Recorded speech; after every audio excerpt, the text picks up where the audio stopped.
Well, as I mentioned at the start of the show, Sky News can tonight reveal that questions are being asked about Caroline Kennedy's role as US Ambassador to Australia amid revelations she's spending more time in the US than previous ambassadors. Joining me now to discuss is Senior Fellow at the Hudson Institute in Washington and former US Studies Centre Advisor and former Principal Advisor for Julie Bishop, Dr. John Lee. Welcome to the program. Good afternoon. Thanks for having me. Now, you've spoken to your contacts at both the White House and the State Department about how much time Caroline Kennedy is spending in the United States. What have they told you? Well, there's certainly awareness of it. There's a sort of recognition that Kennedys tend to abide by a different set of rules. So in that sense, that's why we're very excited to have her here. But in all seriousness, it hasn't been raised as a concern so far. But what I would say is with the US? With the US or by the US. But what I would say is that ambassadors are judged by the extent to which they promote their country's interests in Australia. And you do have to spend a reasonable amount of time in Australia to do that. So that's where really the standard will be in the longer term. Is it unusual to have an ambassador spending so much time in another country? Yes, there is an appetite in the United States for all things Australia. We are very cool over there at the moment, and I'm sure the ambassador will brief people back in the States about things happening here. But if you are ambassador to a country, you would assume that majority of your time would be spent in that country. But as I mentioned, we'll look at the next few years of the term before we make any assessments. Now, one of the things that Caroline Kennedy is understood to have been addressing when she is in Washington are reservations that some politicians have there about AUKUS. How concerned is, the White House, the administration, getting about the ability of AUKUS to survive? Because, some senators and congressmen on both sides of the political divide are getting worried about Australia's approach. The Biden administration, and particularly senior people in the Pentagon, initially they were delighted that the Albanese government very strongly supported AUKUS immediately when they came to power. But I was in the United States in late August when the Labor National Conference was on. And a message that AUKUS or the nuclear-propelled submarines would lead to highly paid unionised jobs wasn't necessarily the message I think the Americans would have wanted to hear. Now, they understand that's domestic politics, but if you think about AUKUS, the Americans, like us, have taken a big risk in signing this agreement.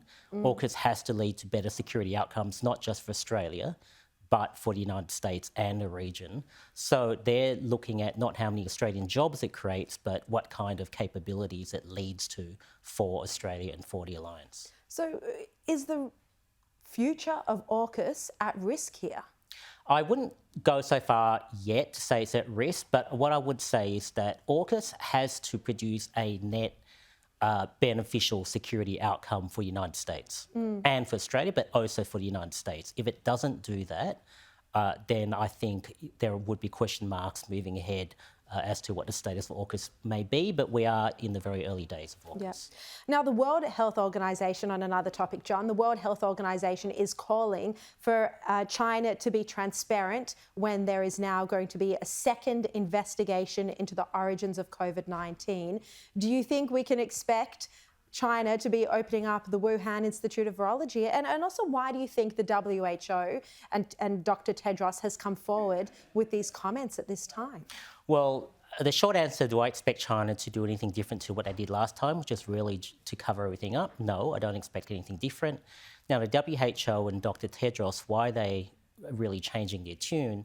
Well, I think they've recognised that the pandemic was really the most devastating event since the Second World War. That's not an exaggeration to say so, in lives and in economic terms. And you have a country which has concealed information about how this pandemic has begun and therefore does not give us the opportunity to try to minimise the prospects of it happening again. In that situation, I can understand the WHO, who are hardly lackeys of America or the West, become increasingly concerned. They've been lackeys of China in the past. Well, in the early days, it wasn't really their brightest moment. I think they should have been more forensic than they were, but at least they've come on board later. Now, Taiwan is urging Australia to lobby China. This is when Anthony Albanese meets with President Xi later this year. The Taiwanese chief representative to Australia is saying that Albanese should be lobbying China not to invade or not to try to reunify Taiwan in that meeting. Do you think Albanese should be saying that? Do you think this is a message that it's time that Australia starts to send, given how this would impact if there was an invasion? Well, we are told that Taiwan is probably the most likely flashpoint in our region, or in the world, in fact, or at least one involving superpowers. If you look at our Defence Strategic Review, the Albanese government's Defence Strategic Review, if you look at AUKUS itself, one of the primary motivations is to deter China. Now, the less you emphasise the consequences to Beijing of the use of force against Taiwan, the more likely Beijing will use force in some time into the future. So I am sympathetic to the view of the Taiwanese representative that the Australians should raise Taiwan and remind the Chinese that the Taiwanese are not alone in terms of rejecting the use of force. Yeah. All right, John Lee, thank you so much for your insights. Really appreciate you joining me tonight. My pleasure. Thank you.